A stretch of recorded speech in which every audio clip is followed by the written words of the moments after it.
We've got a nice little flounder here.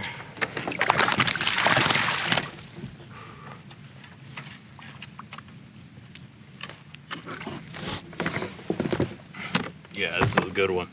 Really good flounder.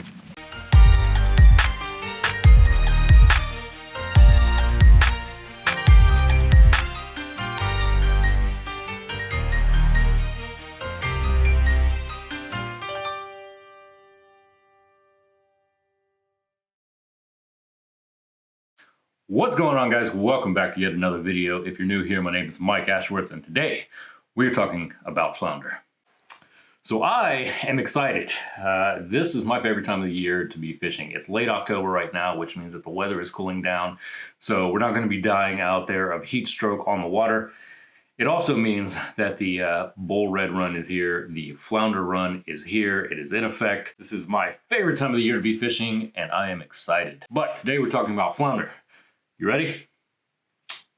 Yep, me too. Now, flounder can be a bit tricky to catch. They are different than any of our other inshore species of fish, and there's definitely a technique to catching them. So today, I'm going to give you my opinion on the best way to catch more flounder. We're going to talk about where, when, how to catch them, what you should be using, what you shouldn't be using, and hopefully by the end of this video, we will help you catch more flounder.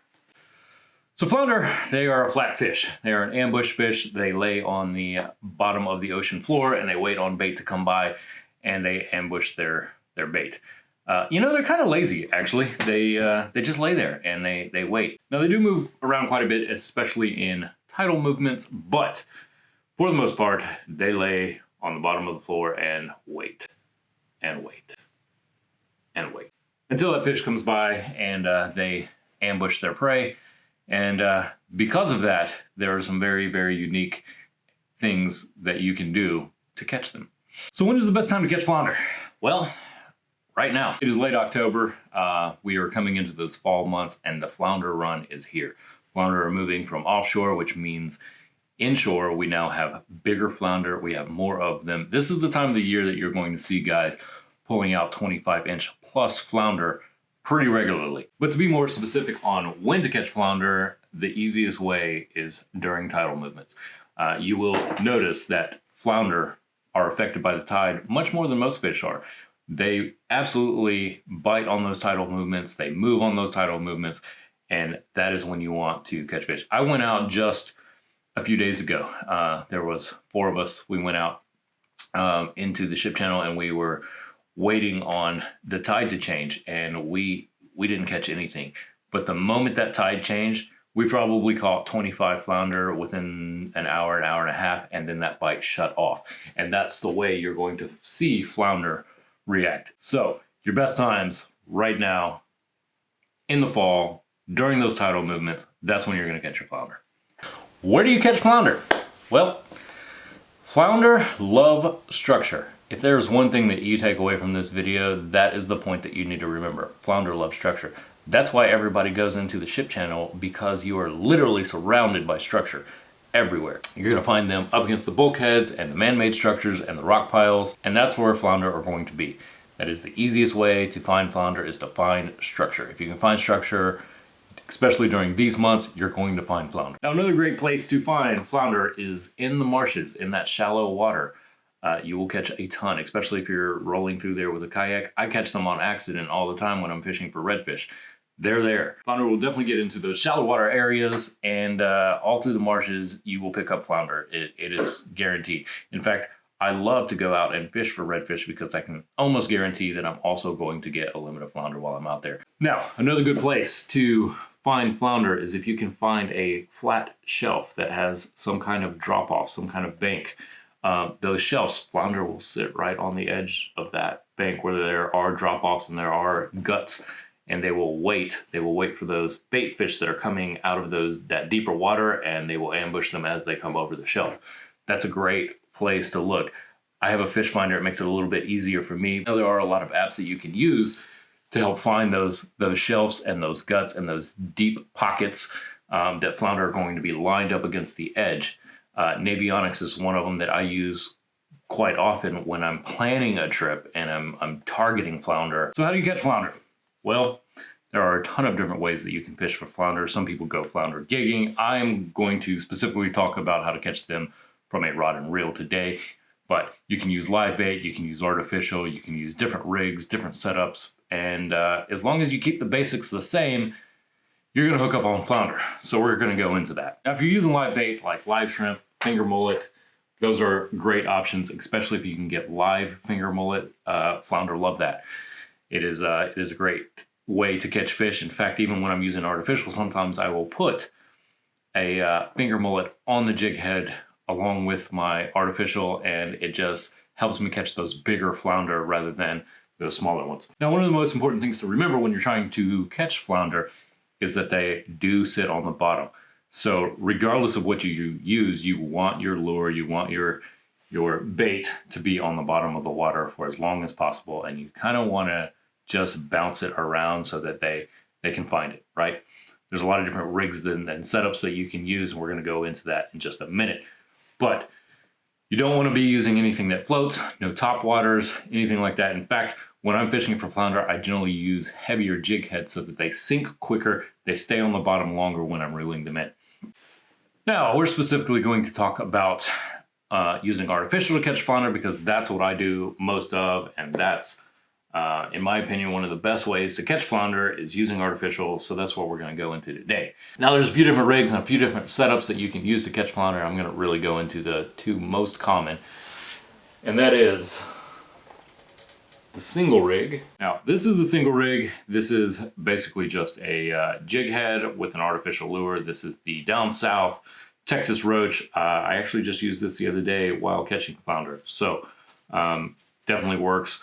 I generally put a Texas Rattler rig or a shake weight inline with it, and this is your basic inline single lure setup to catch flounder. Now, the second setup that you're definitely going to want to know is the tandem rig. Now, there are a lot of different ways that you can tie this up. In fact, if you search on YouTube or online, you're going to see tons and tons of videos on how to set up a tandem rig. I'm going to show you how I do it. For me, it's super quick, it's easy, it's strong, and it works really, really well. So basically what you're going to need is you're going to need two jig heads. One of them you do want to be heavy, like I mentioned before. So this is the 1/4 ounce, and I think this is 1/8, maybe 1/16. Don't really care about the size or weight of this one, but one of them needs to be decently heavy, and this is what's going to go on the bottom of your tandem rig so that this drops quickly and stays on the bottom. Next, you're going to need, this is braid. This is what I have my rod lined in. I think this is 30 pound, and we've got the 20 pound fluorocarbon that we're actually going to make this leader out of. So let's get started on that. All right, like I mentioned before, I really like using the Texas Rattler rig. This is a shake weight. It makes a ton of noise, it helps attract fish, and it works really well for flounder. Plus, it makes tying these setups a little bit easier. So, first thing I do, my main line, this is the braid that goes back to my reel. I'm basically just going to tie on a Texas Rattler rig here. Now, I generally stick to using the uni knot. Even if I'm tying braid straight to fluorocarbon, I use the uni to uni knot, and I have a lot of success with that. That knot rarely fails me. In fact, I can't remember the last time that I had that knot break. Plus, I've tied it so much, I could probably do it with my eyes closed. It's super, super easy, very, very strong. If you don't know how to tie the uni knot, I highly suggest you learn because it is one of the best knots that you can use on the water, in my opinion. So, uni knot tied here. We're going to cut off that tag end.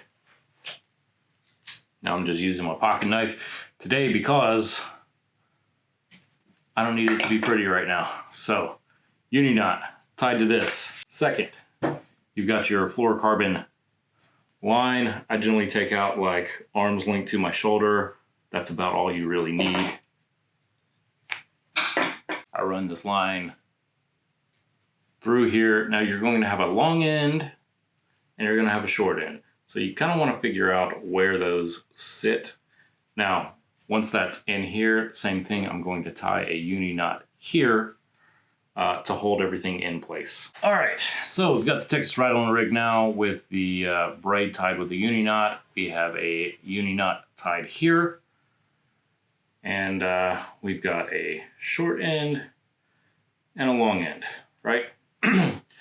So all you do now is you find your long end, which is this one, and you tie on your heavier jig head here. Again, a uni knot because it's quick, it's easy, and very, very strong. So there we go, uni knot tied on. We're gonna cut off this tag end, like that, bam, uni knot. Now, we're going to take the smaller line and we're gonna do the same thing. Now, like I mentioned before, it doesn't really matter how heavy this is because this is the longer end, which means this is going to sink. This is what's going to be on the bottom. This one is going to be raised just slightly above the bottom. And you'd be surprised how many times this will actually catch the flounder over that, even though this is above the surface. So, all right, so this is the setup. We've got Texas ride on rig with short line, long line. Both of these have jig heads on them. And then you just pick your artificial. All right, so you know when to go, you know where to go, you have your setup ready, and now it's time to get out on the water and catch fish. How do you do it?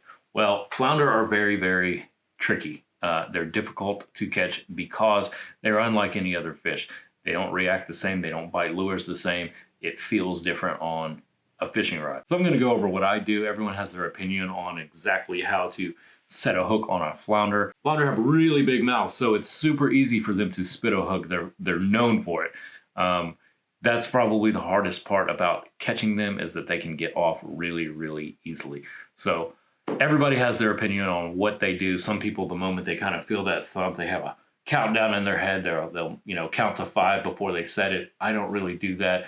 I have a difference of opinion, and the problem with doing that when you're waiting that long, sometimes you wait too long, and if they swallow it, it's really, really hard to get that lure out, that hook out, without killing the fish. And if you have an undersized fish, well, you've just killed a fish for no reason, and that's a problem for me. If you're fishing from a kayak, if you're wade fishing, if you're pier fishing, you're gonna wanna cast out a little ways, but when you reel in, you're gonna wanna reel really, really slow. You wanna keep that lure, that bait, at the bottom as long as you can. Now, I do bounce mine a little bit, but I don't bounce it like I'm fishing for trout where I'm kind of jerking it. It's just a very slow bounce, slow motion to keep that bait moving, but I want to go as slow as I possibly can. Like I said before, flounder are lazy. They are going to sit around and they're not going to chase fish down that are moving too fast, and they're not going to chase your lure or your bait if it's moving too fast. So you want to go slow. Like you really can't go slow enough. You know, you can really, really take your time reeling that in. And like I said, I just kind of lift mine as I do. I do this like bouncing motion, and that works really, really well. Now, when a flounder hits your lure, it does not feel at all like if you are fishing for redfish or trout. Flounder, they bite and then they sit on the bottom.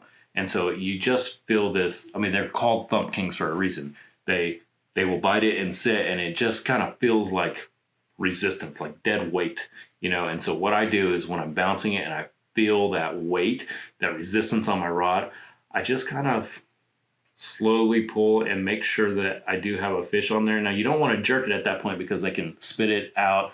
You can, if you jerk too fast, you're going to pull that lure right out of their mouth. So I kind of feel that resistance, and what I do is I reel down a few times just to get my rod flat, and then I'll set that hook. So I'm not really waiting too long. I don't want to hurt the fish. I don't want to kill the fish, especially if I'm not keeping it. But that's how I catch fish. Now, if you're on a boat, you don't even have to cast. In fact, last week when we were out there, all of us, we literally sat on the side of the boat and we would drop our lures straight down to the bottom, and we would just slowly bounce them up and down, right in front of us. And after a few times, if you didn't get a bite, if you didn't get a fish on, then we would reel up and we would drop it somewhere else. But you do that over and over, and you're just kind of attracting the fish. They're going to come by. And it's real easy if you're moving slow and you're bouncing it, because as you lift up, you're just going to feel this weight kind of pull it back down. And like I said, it's not It's not going to be a jerkiness. It's not even going to feel like a bite. It just feels like weight just pulling down, and that's it. On the Kayak, I generally will cast out in front of me a little ways, and then I will just do the same thing. Slowly reel that in, kind of bounce it off of the bottom, and then wait for that thump, that resistance on my rod. I set the hook and I pull it in. But again, most important thing, keep tension on that line. You're going to lose fish if you don't. All right, guys. Well, I hope this video and some of these techniques will help you catch and land more flounder in the future. If you have your own ways and your own techniques of catching flounder, I'd love to hear them. Drop them in the comments below. I'll definitely read through them. I'm sure that there are other techniques and other ways that people are catching flounder, and I'd love to hear them. If you haven't already, subscribe to the channel, like, comment below. Thank you guys so much for watching. I appreciate every one of you, and we will see you next time.